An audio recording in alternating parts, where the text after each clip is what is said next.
এগৰাকী ছাত্ৰগৰাকী পঢ়াত খুব দুৰ্বল শ্ৰেণীকোঠালৈ যাবলৈ মন নাযায় ইমানেই দুৰ্বল যে তেওঁৰ শিক্ষকক দেখিলে মনটো বেয়াই লাগে ক্লাছলৈ নাযাওঁৱে লাগে সেই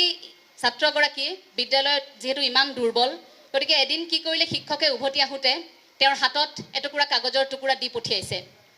আহি কাগজৰ টুকুৰাটো তেওঁ স্কুলৰ পৰা আহি মাতৃৰ হাতত কাগজৰ টুকুৰাটো তুলি দিছে কাগজৰ টুকুৰাটো তুলি দিয়াৰ পিছত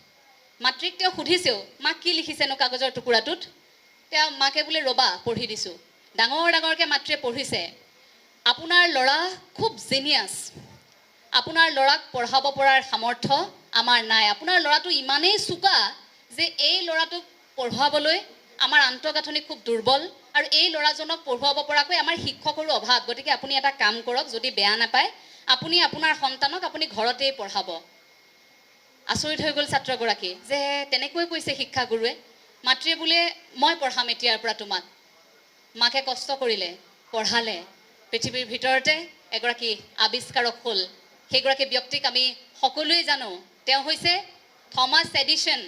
আৰু থমাছ এডিছনে সেই মুহূৰ্তত কি কৰিছিল জানে এই বহুদিনৰ পাছত মাতৃ বিয়োগ হ'ল তাৰ পাছত এদিন আলমাৰীটো চাফা কৰি থাকোঁতে হঠাৎ সেই পুৰণি কিতাপ এখনৰ মাজত সেই কাগজৰ টুকুৰাটো পালে নহয় সেই যে বিদ্যালয়ৰ পৰা সেইদিনা কাগজৰ টুকুৰাটো দি পঠিয়াইছিল সেই কাগজৰ টুকুৰাটোত কি লিখা আছিল জানে সেই কাগজৰ টুকুৰাটোত লিখা আছিল যে ক্ষমা কৰিব বেয়া নাপাব আপোনাৰ সন্তানৰ মগজুটো ইমানেই দুৰ্বল যে সেই সন্তানক আমি আৰু পঢ়ুৱাব নোৱাৰোঁ এগৰাকী ছাত্ৰক আমাৰ পঢ়ুৱাৰ একেবাৰে আমি কৰিব নোৱাৰোঁ সিমানখিনি আমি কষ্ট কৰিব নোৱাৰোঁ আপোনাৰ সন্তানক পঢ়ুৱাব নোৱাৰোঁ পাৰিলে আপুনি নিজেই পঢ়াওক আপোনাৰ সন্তানক আমি বিদ্যালয়ৰ পৰা উলিয়াই দিছোঁ তেখেতৰ চকুৰে চকুলো নিগৰিছিল আৰু কলমটো লৈ এটা বাক্যই লিখিছিল যে থমাছ এডিছন দুৰ্বল মগজুৰ এগৰাকী ছাত্ৰ এই কথাষাৰে লিখিছিল চকুলো বাগৰি আহিছিল সেই সময়খিনি আপুনি অনুভৱ কৰকচোন এগৰাকী মাতৃয়ে যিগৰাকী মাতৃয়ে গমেই পাব নিদিলে নিজৰ সন্তানক যে তেওঁক তেনেকুৱা এটা ব্যৱহাৰ কৰা হৈছিল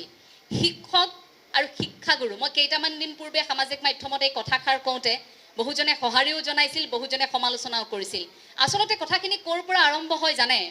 আমি প্ৰতিগৰাকী অৰ্জুন হ'ব নোৱাৰোঁ কিন্তু কৰ্ণ অথবা একলব্যটো হ'ব পাৰোঁ কেতিয়াবা যদি আপুনি হতাশাত পৰিছে আপুনি একলব্যক চাব একলব্যৰ বিষয়ে এইবাবেই ভাবিব যে অৰ্জুনে সকলোখিনি পাইছিল প্ৰিয় ছাত্ৰ শিকাইছিল কিন্তু একলব্যই কি পাইছিল একলব্যই ইমানখিনি তেওঁৰ জ্ঞান থকাৰ পাছতো ইমান মনত অদম্য সাহস থকাৰ পাছতো সেইগৰাকী গুৰুৱে একলব্যৰ পৰা আটাইতকৈ বেছি ধনু চলাবলৈ যিটো আঙুলিৰ জোৰ হয় সেই আঙুলিটোকে বিচাৰিছিল গুৰু দক্ষিণা হিচাপে কিন্তু একলব্য জানো পিছ হুহুকি দিছিল দিয়া নাছিল মুহূৰ্ততে আঙুলিটো কাটি দি দিছিল নে নাই তাৰ পাছত মূৰ্তি এটি সাজি গুৰুৰ মূৰ্তি সাজি তেনেকৈ অৰ্জন কৰিছিল জ্ঞান সেই একলব্যক আমি সেই অদম্য সাহস আৰু প্ৰেৰণাৰ বাবে গুৰু ভকতিৰ বাবে আমি মনত ৰখাটো উচিত সেই কৰ্ণক আমি মনত ৰখাটো উচিত যি কৰ্ণই আচলতে জীৱনটোত কি পালে